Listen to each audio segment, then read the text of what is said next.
नमस्कार दोस्तों, मैं हूं नास्तिक नित और आज हम बात करेंगे प्रेम भाई की। मेरा मतलब है कि प्रेमानंद महाराज की। जब मैंने प्रेम भाई का वीडियो देखा तो मैं सोच में पड़ गया कि इतना मूर्ख कोई कैसे हो सकता है। प्रेम भाई का मानना है कि हम जो भी पीड़ा, दुख, दर्द या कोई भी बीमारी से परेशान है तो वो पुराने जन्म के पाप है। अगर तुम्हें कैंसर है तो तुम्हें जरूर पिछले जन्म में कोई बहुत बड़ा पाप किया होगा। अगर तुम्हारी एक आंख नहीं है तो तुमने भी पिछले जन्म में जरूर कोई पाप किया होगा। ये मैं नहीं कह रहा, ये तुम्हारे प्रेम भाई के वचन है। पहले आप सुन लीजिए। ये जो छोटा बालक है उसे कैंसर है और कहीं पे भी इसका इलाज नहीं हो रहा, इसलिए माता अपने बच्चे को लेके प्रेमानंद महाराज के पास आई है। अब ये शरीर तो नया है इसका, लेकिन जीव तो पुरातन है ना। अब कौन सा कर्मा के अब भगवत लीला है, उस पर किसी का कोई अधिकार नहीं हो सकता। मान लो अब इस बच्चे का क्या अपराध, नई अवस्था है, अभी तो नया कोमल बच्चा है, लेकिन अंदर जो जीव है वो बहुत पुराना है। महाराज का कहना है कि ये शरीर तो नया है परंतु इनके अंदर का जो जीव है वो बहुत पुराना है। मैं गुरुजी से पूछना चाहूंगा कि ये बात उनको कैसे पता, क्या ये भी मर के वापस आए हैं?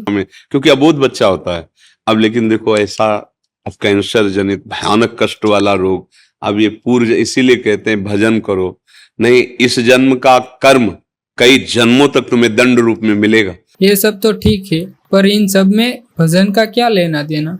अगर भजन नहीं किए तो क्या अगले जन्म में इसकी सजा मिल सकती है? और एक बात, इस प्रेमानंद महाराज को भी किडनी नहीं है, मतलब इसने भी बहुत बड़े पाप किए होंगे, वरना भगवान इनकी किडनी कैसे खराब कर देता? ये जरूर पिछले जन्म के ही पाप है। अब जैसे अब हम लोग ये देखकर दुखी होंगे ना कि यार इस बच्चे ने क्या पाप किया है, लेकिन सच्ची मानो मंगल भवन भगवान के दरबार में अन्याय नहीं। अगर इसका कर्म आपको टीवी में जैसे दिखाया जाता है ना, वो अगर सामर्थ्य हो दिखा दे कि इस कर्म के परिणाम, तो आप कहोगे अवश्य अवश्य ऐसा ही होना चाहिए। महाराज ने बच्चे को भी नहीं छोड़ा। आप टीवी में पहले पाप दिखाओ ताकि पता तो चले कि हाँ ये पाप किए हैं। अगर हमें पता ही नहीं कि कौन से पाप की ये सजा है तो वो पाप दोबारा से होने की संभावना है। बस भगवान कभी अमंगल नहीं करते। अभी बच्चा रूप से दिखाई दे रहा है, पर प्रभु का ये पुरातन अंश है, ऐसी गलतियां होती हैं, उसका ये सब खेल है। मुझे भगवान से एक शिकायत है कि वो पाप होने से पहले ही क्यों नहीं रोक देता, बाद में फिर सजा देता है, और वो भी हमें पता नहीं कि ये कौन से पाप की सजा है। बेटर है कि वो ऐसे कार्य होने से पहले ही रोक दे, या तो फिर उसी जन्म में सजा दे दो, ताकि हमें याद तो रहे। पुराने जन्म के पाप की सजा इस जन्म में देना, ये तो मूर्खता वाली बात हो गई। चलो भगवान को साइड करो और वापस गुरु जी की तरफ आते हैं। गुरु जी ऐसे जवाब के बदले कुछ अच्छा जवाब भी दे सकते थे, जैसे कि इस बच्चे को अच्छे हॉस्पिटल में इलाज कराओ, वहाँ नहीं होता तो कोई और जगह जाओ, बस हार मत मानो, और कहीं पे भी इलाज ना हो तो फिर इसे एक्सेप्ट करके आगे बढ़ो। ऐसा कहा होता तो थोड़ा अच्छा लगता, परंतु प्रेम भाई ने तो उल्टा रोस्ट ही कर दिया। अगर आप 2 वर्ष ब्रह्मचर्य रहो, नाम जप करो, और फिर संतान की भावना और संतान उत्पत्ति करने की क्रिया के पहले भगवान को प्रणाम, समस्त देवताओं को प्रणाम, और शास्त्रीय पद्धति अमुक तिथि अमुक समय अमुक ऐसा, और फिर संयोग किया जाए। ये वीडियो देख के मुझे बहुत हंसी आई।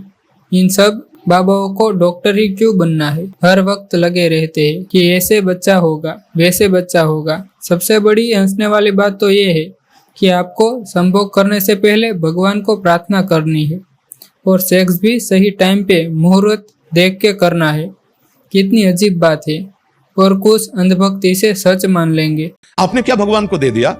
तुम भगवान के अंश हो, तुमको भगवान ने शरीर दिया, तुमको भगवान ने जगत में विचरने के लिए वायु, आकाश, पृथ्वी, जल, अग्नि सब व्यवस्थित। आप भगवान को क्यों कोसते हो? भगवान ने आपका क्या बिगाड़ा है? हम भगवान के पक्ष से नहीं बोल रहे, हम खुल के बोल रहे हैं, अपने भाव में बोल रहे हैं कि आप बताओ भगवान ने आपका क्या बिगाड़ा? देखो, पहली बात तो ये है कि भगवान ने हमारा कुछ नहीं बिगाड़ा, पर फिर भी हमें उससे प्रॉब्लम है। पता है क्यों? क्योंकि तुम लोग हर चीज का क्रेडिट भगवान को दे देते हो, और वो भी सिर्फ अच्छी चीजों का। बुरी चीजों का क्रेडिट तो हमें ही मिलता है। चलो तुम्हें एक एग्जांपल दे के समझाता हूँ। एक लड़का था जिसे पढ़ने में बहुत इंटरेस्ट था, हर एक एग्जाम में टॉप करता था। जब भी रिजल्ट आता तो उसके घर वाले कहते कि ईश्वर की कृपा से, भगवान की कृपा से हमारा लड़का एग्जाम में फर्स्ट आया। ये सुन के लड़के को बहुत गुस्सा आया कि मेहनत मैं करता हूँ और उसका क्रेडिट भगवान को मिलता है, इसलिए उसने सोचा कि इस बार पढ़ूंगा नहीं और उसने पढ़ना बंद कर दिया। जब एग्जाम आई तो पेपर में उसने कुछ नहीं लिखा। रिजल्ट के दिन सब उसे डांट रहे थे तो उस लड़के ने कहा कि भगवान की कृपा से मैं फेल हुआ हूँ, ये सब क्रेडिट भी उनको ही मिलना चाहिए, मुझे नहीं। अगर आपके काम का क्रेडिट भी भगवान ले लेता है तो कमेंट जरूर करें। धन्यवाद।